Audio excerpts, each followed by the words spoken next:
एक कप चहाने बदलले अनेकांचे आयुष्य.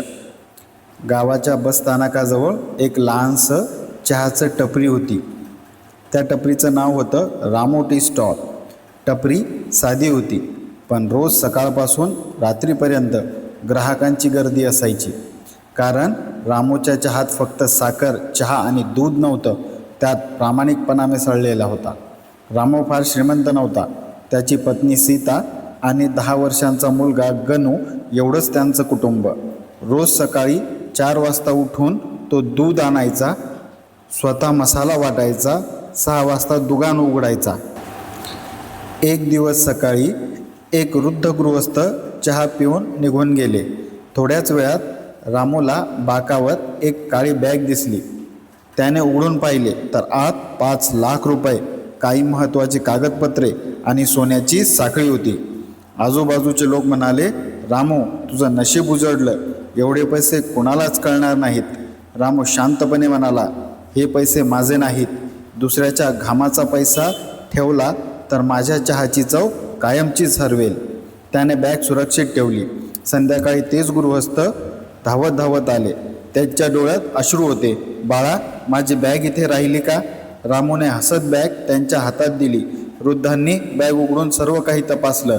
1 रुपयाही कमी नव्हता. बाळा, मी तुला 50,000 रुपयाचे बक्षीस देतो. रामूने नम्रपणे हात जोडले. माफ करा साहेब, मला मेहनतीची कमाईची हवी आहे. हे सर्व पाहणाऱ्या लोकांच्या डोळ्यात आदर दाटून आला. त्या वृद्धांचं नाव होतं गोविंदराव देशमुख. ते एका मोठ्या उद्योग समूहाचे मालक होते. त्यांनी काहीही न बोलता रामूचा निरोप घेतला. 2 दिवसांनी त्यांच्या कंपनीतील अधिकारी रामूकडे आले. देशमुख साहेबांनी तुम्हाला त्यांच्या कंपनीच्या कॅन्टीनचा 5 वर्षाचा करार दिला आहे.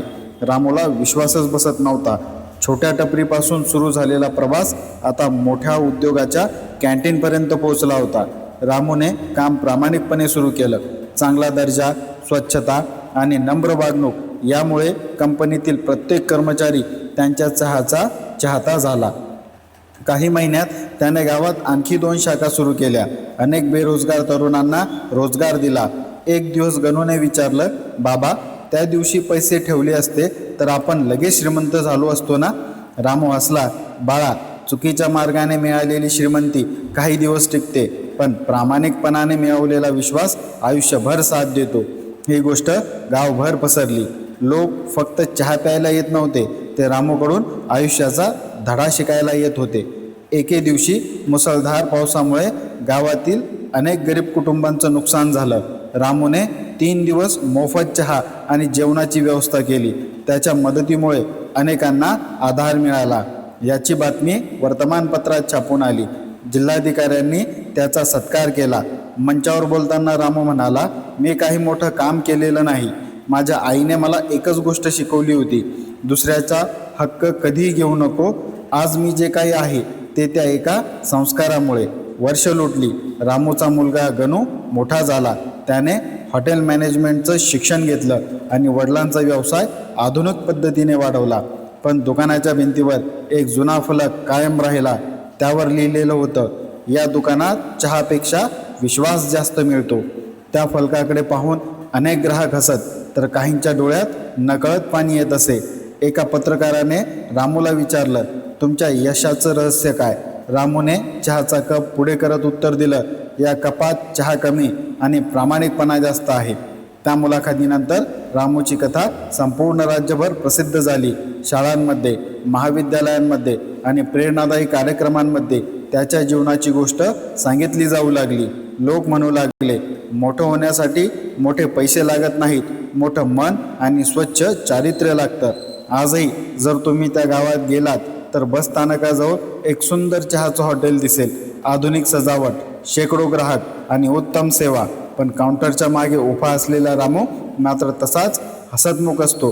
प्रत्येक ग्राहकाला चहा देताना तो एकच वाक्य म्हणतो, साहेब, चहा गरम आहे आणि विश्वास अजूनही तितकाच ताजा आहे. तात्पर्य काय? प्रामाणिकपणा हा माणसाचा सर्वात मोठा खजिना आहे. पैसा हरवला तर पुन्हा मिळू शकतो, पण विश्वास हरवला तर तो परत मिळवणे अत्यंत कठीण असते. म्हणून कोणत्याही परिस्थितीत सत्य, प्रामाणिकपणा आणि चांगुलपणा कधीही सोडू नका. मित्र आणि मैत्रिणींनो, ही कथा तुम्हाला आवडली असेल तर लाईक करा, शेअर करा, कॉमेंट करून तुमचे मत नक्की सांगा आणि आमच्या चॅनलला सबस्क्राईब करा. कथा पूर्ण ऐकल्याबद्दल तुम्हा सर्वांचे मनःपूर्वक धन्यवाद. जर या चॅनलवरती आपण नवीन आला असाल तर बेल नोटिफिकेशन नक्की सुरू करा. त्यामुळे येणारा प्रत्येक नवीन व्हिडिओ सर्वात पहिले तुम्हाला ऐकायला आणि वाचायला मिळेल. भेटूया पुन्हा अशाच एका नवीन कथेसोबत. धन्यवाद.